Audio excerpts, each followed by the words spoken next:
Hi, I'm Melissa, and this is the Book Break. And I'm so excited for our guest today, Marie Lu, who is an awesome thriller, sci-fi, dystopian author. So we're going to talk about her brand new book that just came out within this last week. So we're going to bring her on in. Hi, Marie. Thanks for having me, Melissa. Yeah, thank you. So I'm excited because I've just finished reading your book, Skyhunter, and it's incredible. I was listening to the audio of it. So I pretty much have walked around with earbuds in my ear ever since I got the audio. It's been so fun. Thank you so much. I love the audiobook and the narrator is so great. So thank you. Yeah, she did wonderful. So let's watch the book trailer and then we'll start talking about it a little bit more. Okay.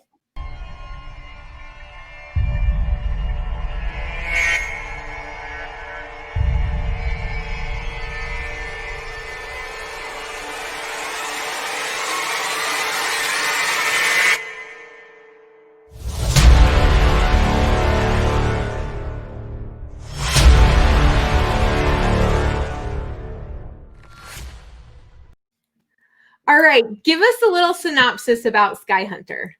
Sure. Skyhunter is sci-fi. It's set about 5,000 years in our future. So very far ahead in the future, but in a regressed society where a federation has taken over pretty much every country in this world except for a tiny nation called Mara. And the story follows a girl named Talin, who is a refugee to this country and also an elite warrior defending Mara against the Federation. She's one of the few who are standing against this country being overtaken. So the story follows her journey. It follows her found family that she has with her fellow soldiers, and it also follows a boy named Red, who Talon finds one day on the war front. And Red is a prisoner of war. He is a soldier who defected from the Federation. And at first, Talon isn't sure whether or not she should trust Red or if he is actually the person that they need to win this war. So it's a little bit of a hate to love romance between the two of them, along with the friendships between Talon and her crew, and a little bit of mystery involving what's actually happening in their world. Yeah. And one thing that I was thinking about when I started your book is you do a great job pulling us in right from the beginning because there's some scary stuff that these characters have to face. So I actually want to listen to a quick 30-second clip from your audiobook because one, I loved your narrator. She did wonderful. And it was a really quick hook into the book. So we're going to listen to just the first 30 seconds of your prologue. Great. Ghosts travel in packs. This is the first lesson you're taught when you become a striker. You learn that ghosts used to be human, before the Carenza Federation strapped them down and poured dark poison down their throats, twisting them into monstrous war beasts. Now, you'll see them hunting in the forests at the foothills of the mountains in groups of 6 or more, a grotesque contrast to the serene, snow-dusted landscape. I love it. So tell us a little bit more about the ghosts of this story because they're pretty scary creatures. They are, and I'm glad that you're intrigued by them because they were really fun to create. The ghosts are the monsters in this world that the Federation has made in order to conquer other nations, and I always like things that are a little bit scary and a little bit tense, so I had fun creating these monsters that Talon must fight. The ghosts are twisted former humans, and they are trained to attack anyone who is not their commanding officer or their commanding group. They have incredibly good hearing. They have very poor eyesight, but can hear humans coming a mile away. And what this means for Talon and the rest of the strikers is that they have to be silent when they are fighting on the war front. So all of the strikers communicate with sign language in order to get by on the war front. And Talon, who is a character who cannot speak, is kind of uniquely suited to this job. So the scene kind of opens with them ambushing a group of ghosts, and they are specially trained to attack these monsters who are 10 times stronger than the average person and have just been mutated beyond mutated beyond belief. So it was really fun and kind of scary making them. And I always like putting a little element of darkness in my stories. So I hope that readers find them interesting too.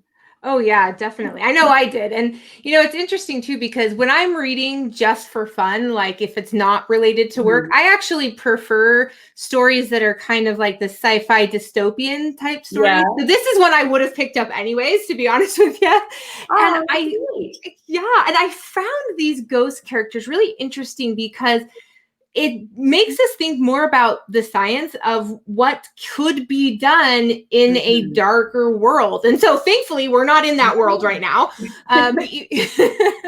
But I also found really interesting the silence and the backstory of Talin, because her country, her previous country, had been invaded by the Federation. And through the strength of her mother, she was able to survive, but she couldn't speak, like you mentioned. And so that silence that she has to stay in was something that carried through the entire book, and we don't find out until a little bit later more about it. So I won't give away the spoiler, and because that's toward the end, we find out a little bit more as it goes. But one of the things I read with this is Talin's mother reminded you of your mother, and she's a very strong woman. I'd love to hear a little bit more about how your mom inspired the character of Talin's mother. Yeah, thank you for asking. She did. I wanted to create a character who had a good relationship with her mother. I think this is no, I've had other good mothers in the past, but Talin's mother makes it all the way through this book.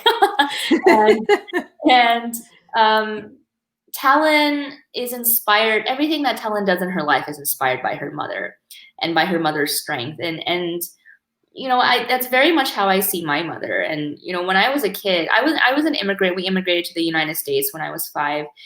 When I was a kid, I didn't really understand the sacrifices my parents made in bringing me to America. And even to have me, even to become adults themselves. Like, my mother went through a massive revolution in China. She lived through the Cultural Revolution, and it was a very dark time in China's history. And I think back, and now I'm old enough that she started telling me some of the stories from that time. I think back, and I'm just kind of awed by the fact that she not only survived this incredibly dark time in history, but thrived and became this remarkable person. And I can't imagine living through what she did. So I draw a lot of strength from her story and wanted to feed that into Talin's mother as well. Talin's mother has been through a lot. Talin's been through a lot, but Talin likes to look to her mother to see that her mother, in spite of everything, is optimistic and strong and motherly and just a wonderful person that she is willing to sacrifice everything for. So yeah, I loved writing that relationship. I love that. And I think, so many of us have great parents, and they have sacrificed a lot. As a parent myself too, I think of the things that I've sacrificed, but I don't ever think of it as a sacrifice. I think I'll do anything for my kids. And I think that's how a lot of parents are. And I'm so glad that you had that great inspiration. And I love that. So I think kids, I say kids because I'm a little bit older, but teenagers and college and up would all really enjoy this book. And of course, parents, I loved it. And I love the strong characters, both male and female, that are in this book. They have really strong hearts. So I've got to show one quick thing, because I myself am typically somebody that listens to the audiobook or the digital copy, but I've got to show you guys this cover in person is gorgeous. And this is one of those books that I gotta say is kind of like a collector's edition, because if you look, you can see that. I mean, it's just awesome. So this is one, even if you're an audiobook listener, you kind of want to get both. So I gotta throw that out there because it's awesome. So fun. So thank you so much for being here with us, Marie. And what is your website? Thank you so much for having me. My website is marielou.com. And on Twitter, I am Marie_Lou. And on Instagram, I'm Marie Lou the writer. And this was so fun. You were so great to talk to, Melissa. Thank you. Oh, thank you so much. And thank you all for joining us on the book break. We'll see you next time. Bye.